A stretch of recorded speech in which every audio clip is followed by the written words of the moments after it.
ത്രിയേക ദൈവത്തിന് സ്തുതി. കർത്താവിനാൽ അനുഗ്രഹിക്കപ്പെട്ട വിശ്വാസികളുടെ സമൂഹമേ, ഒരു ഓശാന തിരുനാളൂടെ നമ്മുടെ ജീവിതത്തിലേക്ക് കടന്നു വന്നിരിക്കുകയാണ്. സുറിയാനി ഓർത്തഡോക്സ് സഭയിലെ കൂദാശകളിലും ശുശ്രൂഷകളിലും നാം വിശുദ്ധ സ്ലീബ വഹിച്ചുകൊണ്ടാണ് പ്രദക്ഷിണങ്ങൾ നടത്തുന്നത്. 4-ാം നൂറ്റാണ്ടിൽ ജീവിച്ചിരുന്ന ജീറ തന്റെ യാത്രാ വിവരണത്തിൽ യെറുസലേമിൽ ക്രൈസ്തവരെ ഓശാന കൊണ്ടാടിയിരുന്നതായും അവിടെ ആഴ്ചയിൽ നടന്ന ശുശ്രൂഷകളെ കുറിച്ചുമൊക്കെ വിവരിക്കുന്നുണ്ട്.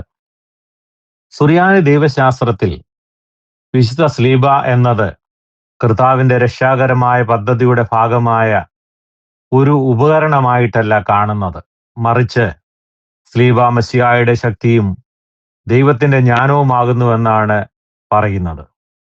സ്ലീബായെക്കുറിച്ച് സഭ പഠിപ്പിക്കുന്നത് സ്ലീബായിൽ ആശ്രയിക്കുന്നവർക്ക് സ്ലീബ ജീവന്റെ വൃക്ഷവും പർദീസായുടെ മധ്യേ നട്ടിരിക്കുന്ന ജീവന്റെ വൃക്ഷവും ആകുന്നുവെന്നാണ്. സ്ലീബ ജീവജലത്തിന്റെ ഉറവയാണെന്നും സ്ലീബ രക്ഷയുടെ പാലമാണെന്നും അതിൽ കൂടെ നീതിമാന്മാർ പർദീസയിലേക്ക് കടക്കുന്നുവെന്നും സ്ലീബ ദൈവാലയങ്ങളുടെയും ദേറാകളുടെയും ഭവനങ്ങളുടെയും കിരീടവും പ്രഭയും ആകുന്നുവെന്നാണ് പഠിപ്പിക്കുന്നത്. അതുപോലെ തന്നെ സ്ലീബ പൗരോഹിത്യത്തെയും ബലിപീഠങ്ങളെയും പൂർത്തീകരിച്ച് വിശ്വാസികളെ കാത്തു രക്ഷിക്കുന്നുവെന്നും സഭ പഠിപ്പിക്കുന്നു. നമ്മുടെ കർത്താവ് കഴുതയുടെ പുറത്തിരുന്ന് ഒലിവ് കമ്പുകളുടെയും ഈന്തപ്പനയുടെ ഇലകളുടെയും മീതെ കൂടെയുള്ള യെറുസലേമിലേക്കുള്ള യാത്ര ആന്തരിക ശത്രുവിന്റെ മേലുള്ള ജയത്തിന്റെയും പൈശാചിക അടിമത്തത്തിൽ നിന്നുള്ള രക്ഷയുടെയും അടയാളമായി ഇതിനെ സഭ വ്യാഖ്യാനിക്കുന്നുണ്ട്. വിശുദ്ധ സഭയുടെ മറ്റെല്ലാ പ്രദക്ഷിണങ്ങളിലും ഉപയോഗിക്കുന്നത് പോലെ കുരുത്തോലകളുടെ കൂടെ വിശുദ്ധ സ്ലീബായും പിടിച്ചുകൊണ്ട് വേണം പ്രദക്ഷിണം നടത്തേണ്ടത്. നമുക്കറിയാം, ഒലിവ് ചില്ലകളും അല്ലെങ്കിൽ ഈന്തപ്പനയുടെ ചില്ലകളും ഒക്കെയാണ് ഓശാന തിരുനാളിൽ മിഡിൽ ഈസ്റ്റില് ഉപയോഗിക്കുന്നത്.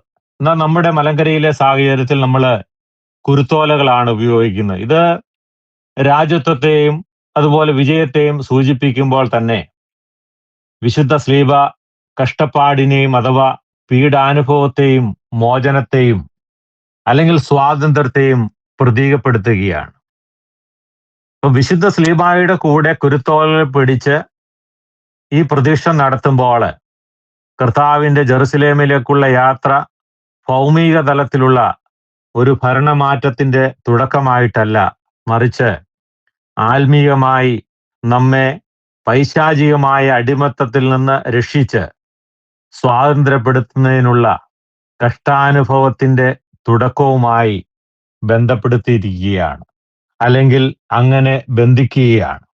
അതുകൊണ്ടാണ് സുറിയാനി സഭയുടെ പിതാവായ സെറൂഗിലെമോർ യാക്കോബ് പറയുന്നത്, ഹോശാന ഞായർ കഷ്ടാനുഭവത്തിലേക്ക് പ്രവേശിക്കുന്നതിന് മുമ്പുള്ള വെളിച്ചത്തിന്റെ ദിവസം ആകുന്നുവെന്ന്.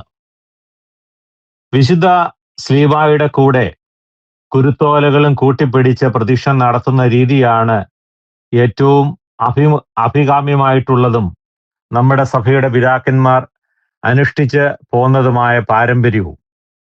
സഭാതലവനായ വിശുദ്ധ പാത്രികീസ് ബാവായും മറ്റ് മിഡിൽ ഈസ്റ്റിലുള്ളതായ മെത്രാപ്പൊലീത്തമാരും ഒക്കെ ഈ രൂപത്തിലാണ് ഓശാന പെരുന്നാള് അനുഷ്ഠിക്കുന്നത്. ദൈവാലയങ്ങളുടെയും ഭവനങ്ങളുടെയും കിരീടവും പ്രഭയുമായ വിശുദ്ധ സ്ലീബ ഇല്ലാതെ കുരുത്തോലകൾ മാത്രം പിടിച്ചുകൊണ്ടുള്ള പ്രദക്ഷിണ രീതികൾ സുറിയാനി ആരാധന രീതികളോടും ദൈവശാസ്ത്രത്തോടും ചേർന്നതാണോ എന്ന് ഈ അവസരത്തിൽ നാം ഓരോരുത്തരും ചിന്തിക്കുന്നത് നന്നായിരിക്കും. ഈ ഓശാന പെരുന്നാളിൽ രക്ഷാകരമായ സ്ലീബായോടൊപ്പം കുരുത്തോലകൾ പിടിച്ചുകൊണ്ട് ശുശ്രൂഷകൾ അനുഷ്ഠിക്കുവാൻ, ഓശാന പെരുന്നാള് നടത്തുവാൻ ദൈവം എല്ലാവരെയും ഇടയാക്കട്ടെ എന്ന് പ്രാർത്ഥിക്കുന്നു. സ്നേഹത്തോടെ സിൽവാനോസ് മെത്രാപ്പൊലീത്ത. ദൈവം എല്ലാവരെയും അനുഗ്രഹിക്കട്ടെ.